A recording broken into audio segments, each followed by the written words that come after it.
My name is Ekam Singh and I'm 15 years old.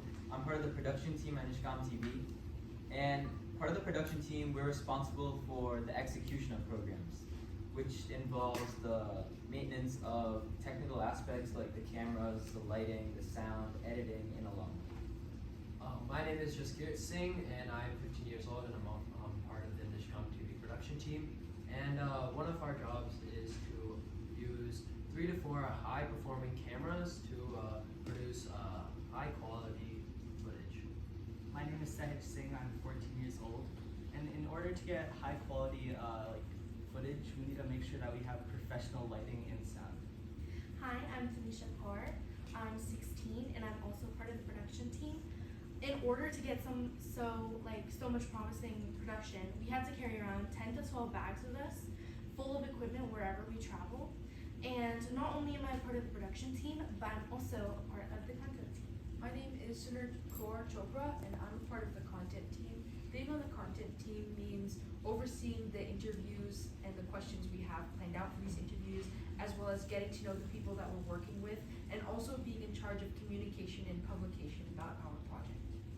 Today we would like to talk to you about our promising and big project, which is being screened at the Parliament of World Religions on August 14th to 18th, where the theme that we've related to is consciousness, a consciousness call to freedom and human rights. So we will be talking about the process of how we are making that documentary.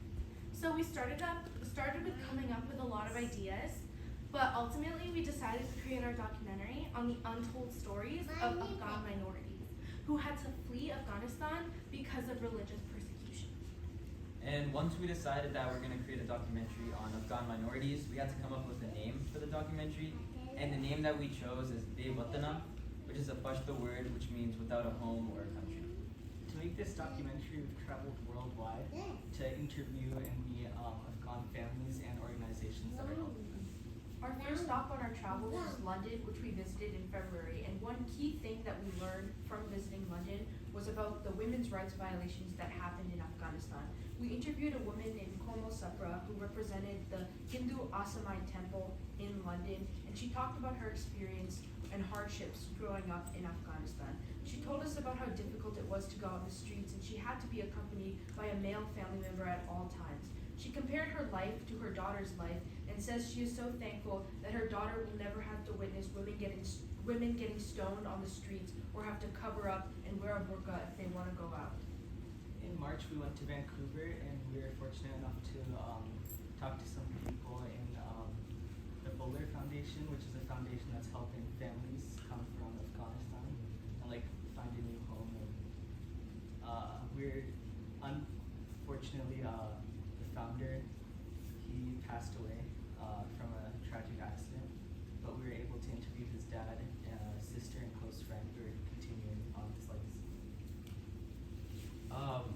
We also met a family close to the end of our trip. We also met a family of 5, and his dad, the dad of the family, was actually the one filing most of the paperwork and items for the whole family, and he was also one of the last people to come from Afghanistan in the family. And we also were able to interview his kids, and they were talking about how they were bullied in school, how they were being called rude remarks, and how they did not want to come back to Afghanistan, and they did not like it there. And we were also fortunate enough to meet another young boy who we learned his stories and how he was actually pushed in a hot tub of oil, and his arm was all covered in burns.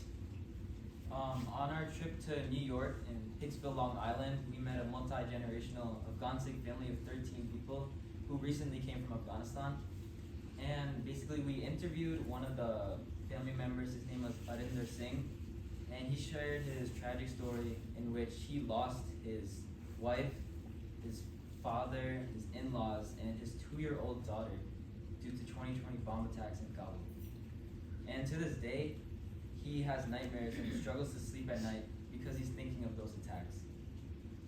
And his story made us determined to shed light to these stories and bring justice to people so that they never have to go through this pain ever again. In the same trip and in the same family, we met a woman named Manjeet. Her father also died in the bomb attack, and she was her father's favorite. Her father's dream for her was for her to study and get a good, stable job, but all this wasn't allowed in Afghanistan, so she felt like she let her father down. But even now, she's still willing, and she is hoping to achieve her dreams.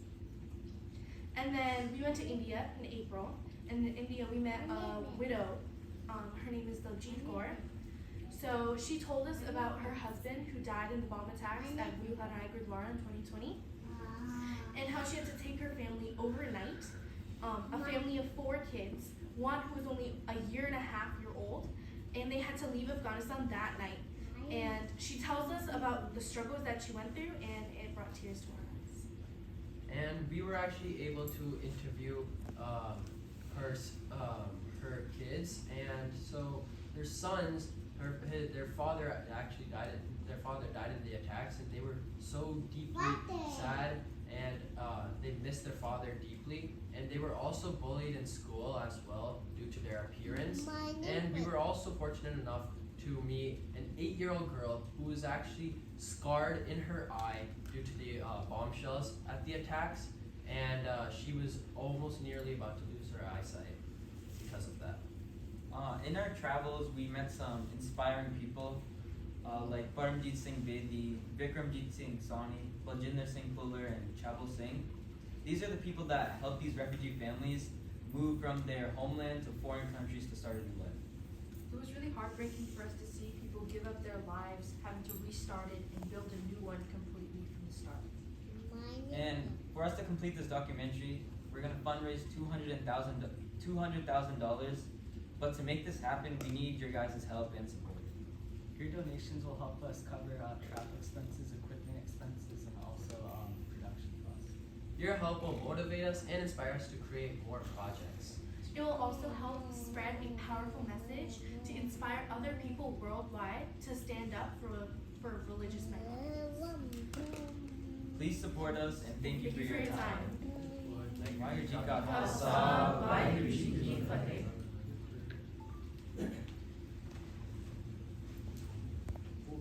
So we're going to play a small trailer for you guys.